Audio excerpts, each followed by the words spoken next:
আমরা নভেম্বর মাসে কামাখ্যা মন্দিরে গিয়েছিলাম। এটি অবস্থিত হচ্ছে আসামের গুয়াহাটির নীলাচল পর্বতে কামাখ্যা মন্দিরটি অবস্থিত। ভারতের সবথেকে পবিত্র শক্তিপীঠ এর মধ্যে একটি পীঠ হলো কামাখ্যা। আর এখানে দেবী সতীর যোনিরূপকে পুজো করা হয়। প্রত্যেক বছর এখানে অমাবস্যাতে মেলা হয়। আর এখানে এই তন্ত্র সাধনা ও মাসিক ধর্মকে সম্মান জানিয়ে প্রত্যেক বছর এখানে এই অমাবস্যার মেলাটি হয়। এখানে প্রচুর তখন সাধুসন্তরা আসেন, অনেক জায়গা থেকে সাধুসন্তরা আসেন এবং ভীষণ এখানে ভিড় হয়। মন্দিরটি ওপর থেকে দেখলে বোঝা যায় এটা 3টে পার্ট রয়েছে মন্দিরের। গর্ভগৃহটাই যে দেখতে পাচ্ছ, এই গম্বুজটাই হচ্ছে গর্ভগৃহ। গর্ভগৃহে কোনো রকম ক্যামেরা ওরা অ্যালাউ করে না, সেই কারণে ভেতরের কোনো ছবি কেউ নিতে পারে না।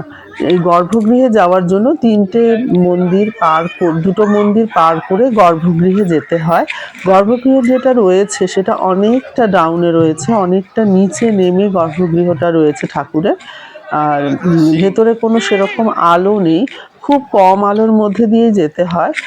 আর এই যে দেখতে পাচ্ছে আশপাশে যে আমি জায়গাগুলো দেখিয়েছি, সেখানে একটা পুকুরও রয়েছে। ওই মন্দিরে পুজো দিতে যাবার আগে ওই পুকুরে হাত পা ধুয়ে সেখানে যারা পুরোহিত রয়েছেন, আমরা যে পুরোহিতকে ধরেছিলাম বা ওখানে অনেক পুরোহিত রয়েছে, সেই পুরোহিতরা ওই পুকুরের সামনে নিয়ে গিয়ে মন্ত্র উচ্চারণ করে পুজো যা দেওয়ার ওখানেও একটা পুজো দিতে হয়। তোমরা দেখতেই পারছো এই পুকুরটা যে রয়েছে, এই পুকুরের সামনে সকলকেই নিয়ে যায়, নিয়ে গিয়ে ওখানেও কিছু দেবদেবীর মূর্তি রয়েছে, সেখানে পুজো দেবার পর তারপর আমরা ওই গর্ভগৃহে গিয়ে ঠাকুরের পুজো দিয়েছিলাম। আর এখানে যে ফোয়ারাটা করেছে দেখে, সূর্যের আলোটা যেহেতু পড়ছে তাতে মনে হচ্ছে দেখো রেনবো তৈরি হয়েছে, খুব সুন্দর দৃশ্যটা। আর এই যে আমরা পুকুরে হাত পা ধুয়ে এবং তারপর একটা মন্ত্র বলে মাথায় জল দিয়ে আমরা গর্ভগৃহে গিয়ে পুজো দিয়েছিলাম। কামাখ্যা মন্দিরটি যেহেতু নীলাচল পর্বতে অবস্থিত, এই জন্য অটো গাড়ি সবকিছুরই ব্যবস্থা আছে মন্দিরে যাওয়ার জন্য।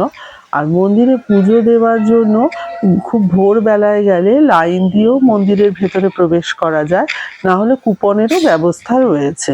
অনলাইনেও কুপন কেটে, আগে থেকে অনলাইনেও কুপন কাটা যায়, তার জন্য একটা ওয়েবসাইট রয়েছে, সেই ওয়েবসাইটে গিয়ে আগে থেকেও কুপনটা কেটে নেওয়া যেতে পারে। কুপনের চার্জেস হচ্ছে 500 রুপিস।